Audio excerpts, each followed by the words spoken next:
Hi, and thank you very much for all the comments that you passed on from my last video.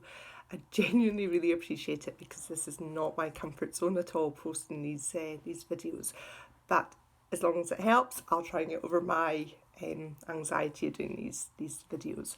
So I had said that I would be sharing some information about phonics, and this is just a very, very quick overview. Obviously there's a lot more to this, but this is just a quick overview so that you've got some hopefully some really useful information.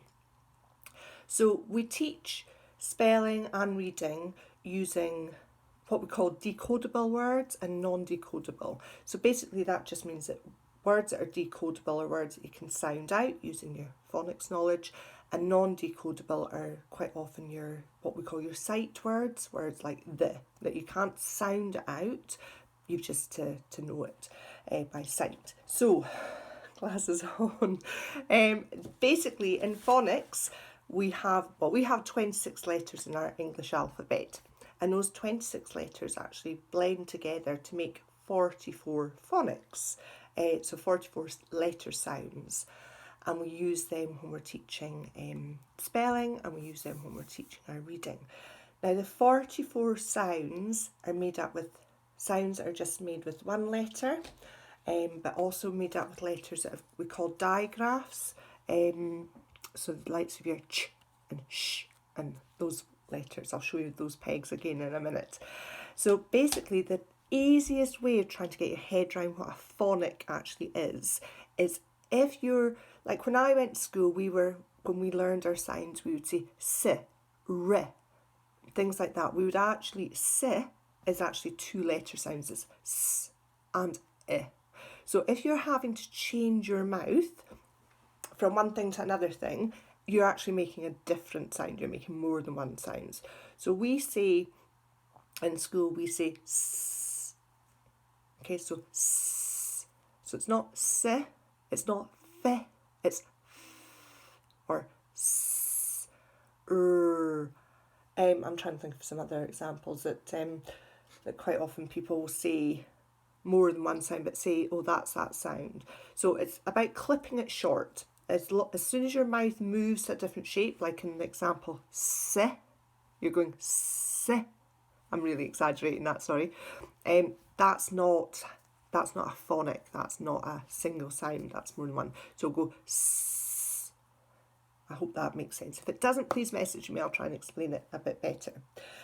With phonics, we teach phonics using, we've got two main things that we refer to. The first thing is the Highland Literacy Phonics Progression, and I'll put the link underneath in the comments. And the second one is Jolly Phonics. And they're really, really useful resources if your child does not know their 44 phonic sounds, because these resources have got little stories that go with the sound, they've got actions that go with the sound, and they've got songs that go with the sound. So like I said, I'll put them in the chat comments below. But it's things like you would have seen quite often probably them going ah, ah, ah, which is ants on your arm. And one that quite often the pupils forget is and that's like cracking eggs. So there's an action that goes with each of the sounds. And again, that's just a multi sensory way of getting that sound in there. Okay, so what I've done in the class is I have been to Tesco's and I bought packs of pegs. Okay, so if you hear your pupils talking about, oh, we were pegging today, they're using these pegs as a multisensory approach to learning their spellings. And what I've got is we teach the sounds, the phonics, in groups.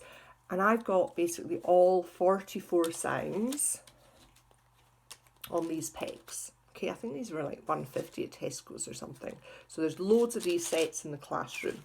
But if you want to do the same at home, I've basically got the first kind of single sounds on green pegs and on the back as well.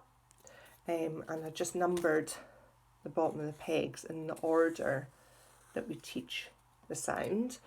On the blue pegs, I put all of our vowels, our a, e, I, o, a, e, and it just repeats itself. Okay, so there's lots of vowels there for them to choose. And then I've got our digraphs and our trigraphs on here. So all our kind of letter sounds that we are learning. Now, a lot of your children will actually already know their 44 letter sounds.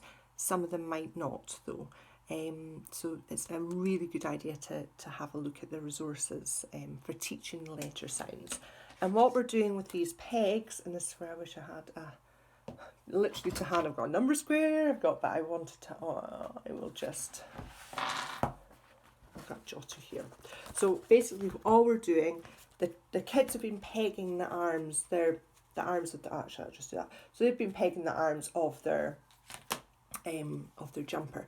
So for the stairway to spelling, we've chosen some of the words and they are going to spell the words. Okay, so this is not one of the words in stairway to spelling, but just to give you a quick example. So if I said to them, I want you to make the word sit, they would sound out, they would get the initial sound, so they'd peg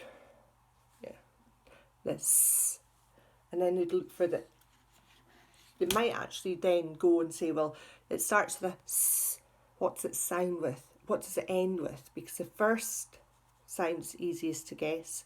The final sound is the next easiest one to guess.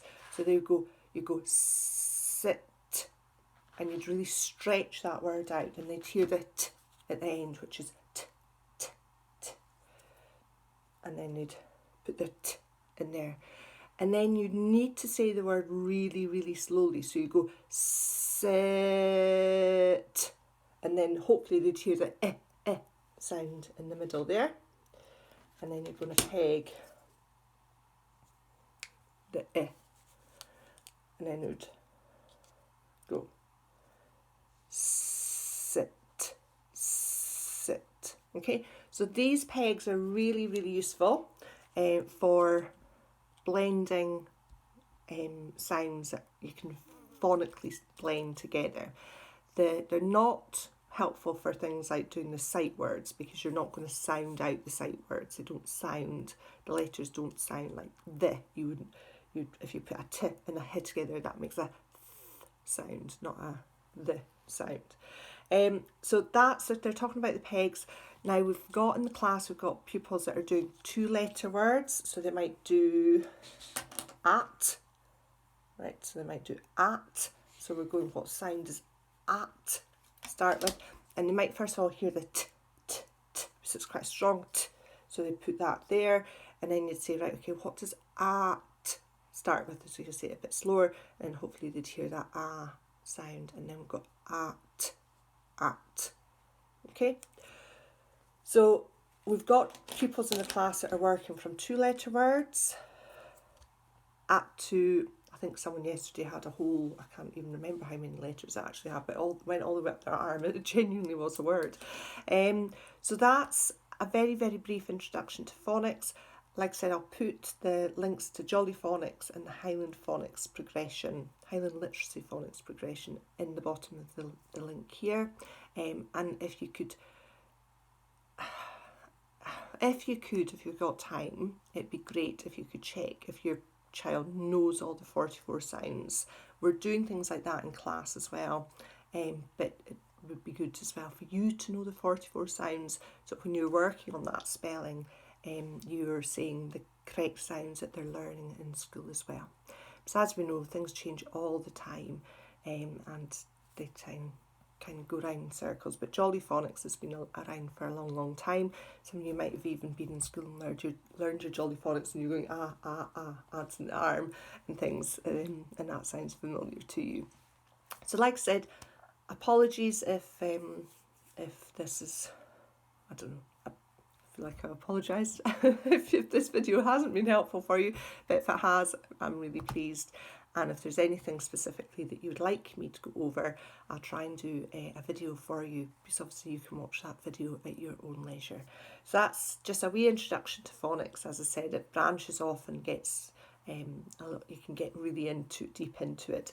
But you've got your sight words and you've got your phonic decodable words, and we teach them both together. Quite often children have lots and lots of success with phonics, and some children don't actually understand the phonics, and it's not a preferred learning method for them, and sight words is the way that they'll learn to read all of their words and spell all their words.